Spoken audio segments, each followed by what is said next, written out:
Hello, this is Live Forgive. Today we'll talk about extreme lands. So, extreme lands are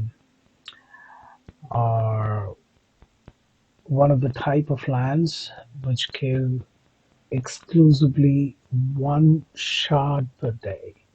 What do I mean, one shard per day? Let's say they only give one shard per game day. So if the game starts, the game clock resets at 12 a.m. UTC, Universal Time Zone.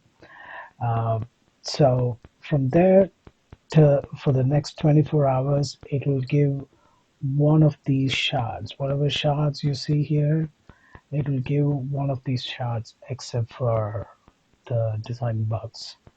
So how I will tell you how to find these lands and how to use them for your generation bees.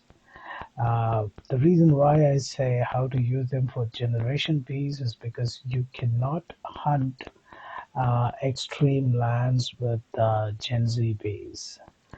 You need to have uh, Beanium.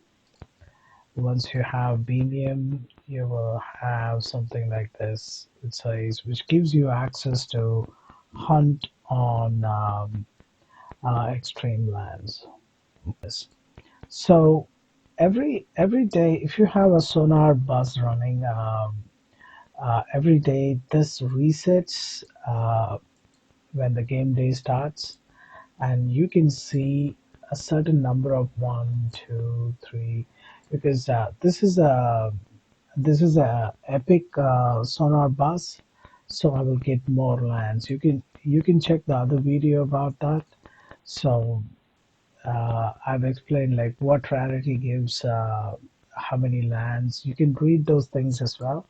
If you go to inventory, you go item, or you go to shards, click here. It will tell you like for how many hours, how many lands it will show. So if you don't like these items which are shown here on the sonar bus, say you're not interested in attack or the shield or sonar bus. So say for eggs, you see these eggs are really people fight a lot for this. The one you see here, probably one of the least numbers. Normally you see something like 30 to 40, and there are 40 bees fighting for one shard per drop time. And there is a good reason for it. Um, because if you are able to get a couple of honey pots from this in this time frame, you will get only egg shards. So if you get only egg shards, like I will explain you in detail why this is so important. All right. Um, so let's see. In order to find the extreme lands, you need either a sonar bus, and if you don't like these items, you can just throw another sonar bus on top of it. It will refresh the whole thing. And if you're scrolling through, probably you will see this. So if you need to know what exactly is there, and if you don't find that in the sonar bus, you can see like what you can do is like you can send one bee, and you just make a note of which bee is hunting this land, and once they come back, you just go here and look for that bee, and then you just check. So I don't have any. Let's see if I have anything here. Um, what this? What this? Um, I think this guy.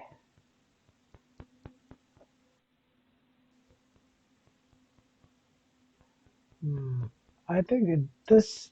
This honeypot only has um, this was from the same extreme land I showed, so it just gave two, but I'm not sure.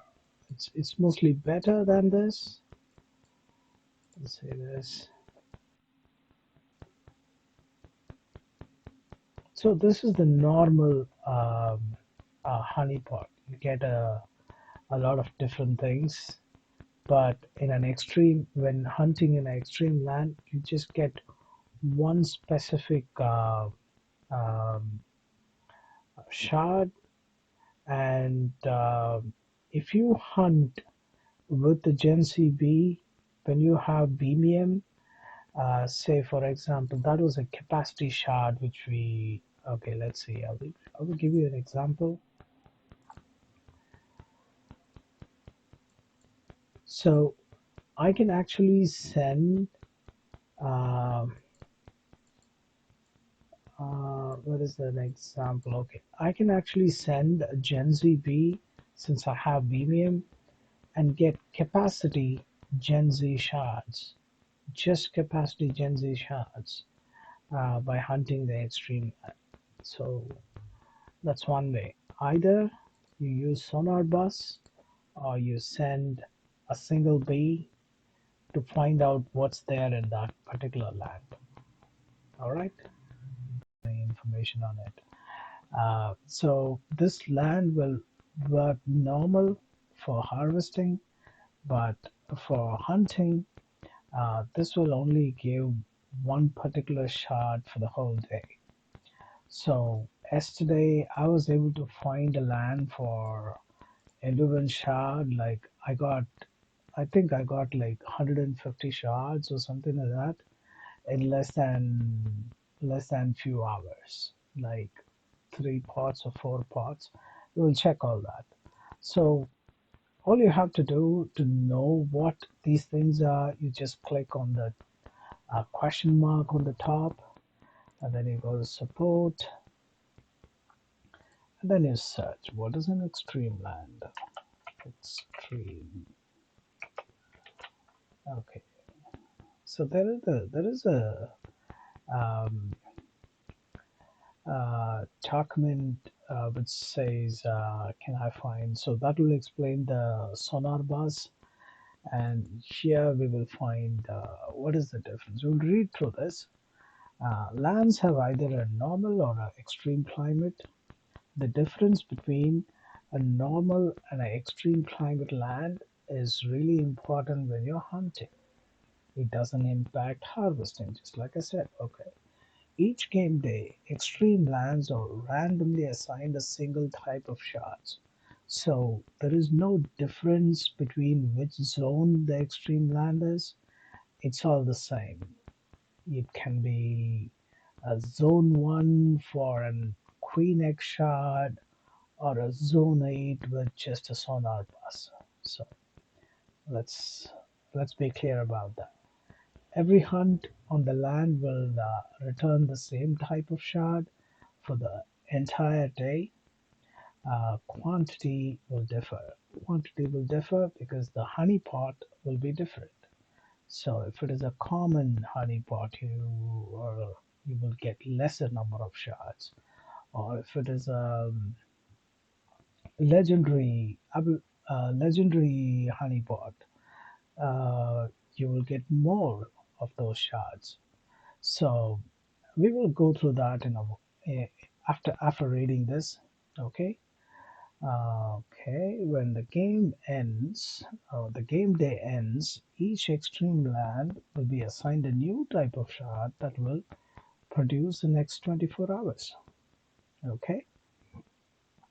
Uh, Normal lands always produce random sorted assortment of shards. All right. Uh, Hunting a normal land will return different shard each time. Okay, within the same day. So they say there is no specification. It's just the rarity is random, and what you get inside the honeypot is also random. Okay, strategy. What do they say? If you are seeking a specific shard, for example, for a bee shard, find an extreme land that will produce those shards. Send your bees to hunt there are often as you okay. Alright, it's the same thing. Look out. Extreme land will be full of bees trying to get a specific shard, like we showed the egg shards. A lot of competition from other players means your bee can take a long time to return. Very important. Look around and see if you can find an extreme land that is less busy but still offering the shards you're looking for. That's when you throw more, um, when you refresh the list with another sonar bus, probably you might get lucky. That's what it means. So the strat. So in this land, you see there are two items being dropped. I mean, two items of buff or debuff in this land. Let's say one person has put a lantern. We'll see what a lantern does. Okay, what's a lantern? Okay, this is the item. It says it will decrease land's drop time. Can be used summit summit land with extreme climate. This will reduce the drop time depending on the rarity. And what does the cursed honey do? Let's see. What's the cursed honey? Go to shards. We go to cursed honey. Okay. So they dropped a mythic item. So if someone drops a common item, you can go drop a rare item. And if someone drops a rare item, you can drop an epic item. All land based buffs and debuff work like that. So if someone drops a legendary, you can top it off with mythic. But once you drop the mythic, there is something a landowner can do. They can actually they have the power to drop something called mint spray.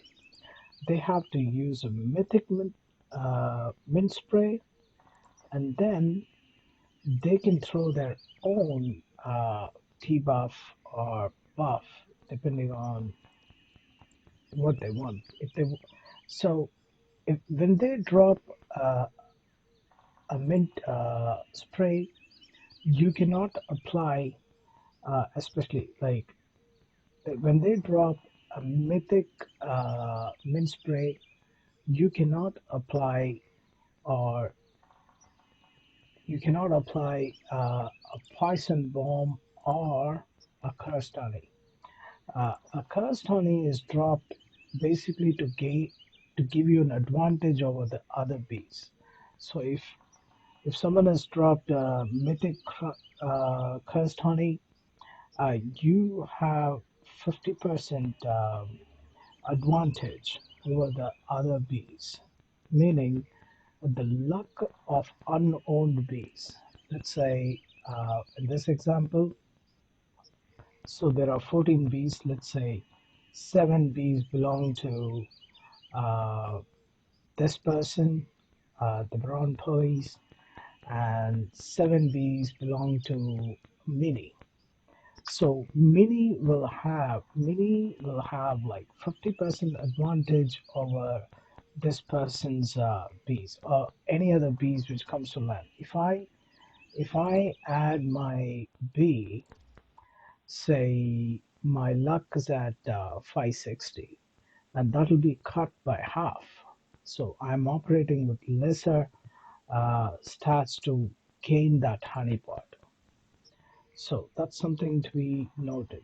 This land is almost useless to join unless unless if you have bees which has some ridiculous numbers. Like people do a lot of upgrades and bring the stats um, stats, the luck stats by using a luck shard. I mean, redeeming to a luck item, just like this one. Uh, if you upgrade it all the way up, instead of this being 300, this will be like 600 or 800. Uh, when you have numbers like that, you can still snipe a honeypot. So those are some strategies. So you need to be very cautious when you drop a lantern, but this person should be feeling like, oh my god, I lost whatever rarity it is. Like I think he dropped a legendary. Yeah, I think he dropped a legendary lantern summit. What is it? So yellow. If you see that yellow, it means like it's a legendary. So he wasted 150 shards, made that, and dropped it, but he didn't cover that up um, with a mythic crushed honey. So this person literally lost 150 shards, and he is sitting after paying what is the entry fees of 85 HXT. He could have paid all the entry fees and sitting with a 50% disadvantage. So you have to be very careful. It's a strategy on its own. Uh, People do a lot of different things in order to gain advantage. So just like in the document, you should be very cautious not to not to gather others' attention. Don't share that number to anyone. Just send one or two Bs, just like nothing is happening, and then you just keep rolling it out. So I will show you. I'm not sure if my B is still there. Let's see. See this one. So there is this is an extreme land. You can see that. So this is where I actually collected my 150 to 180 endurance shard in like few hours. And if you see, I didn't send 5 or 10. I didn't drop any item to gather attention. I'm just replacing every time I get a honeypot. So once this is done, I will send somewhere in the end of this honeypot delivery. I will send another one. So so you have to be very cautious in handling these to make the best out of it. Okay. So hopefully that explains what's an extreme land, how to be on top of your game. There are so many other strategies, and if you find any other new strategies you follow, feel free to leave a comment or feel free to write in Discord. We can have a discussion. Thank you very much for watching. What's up?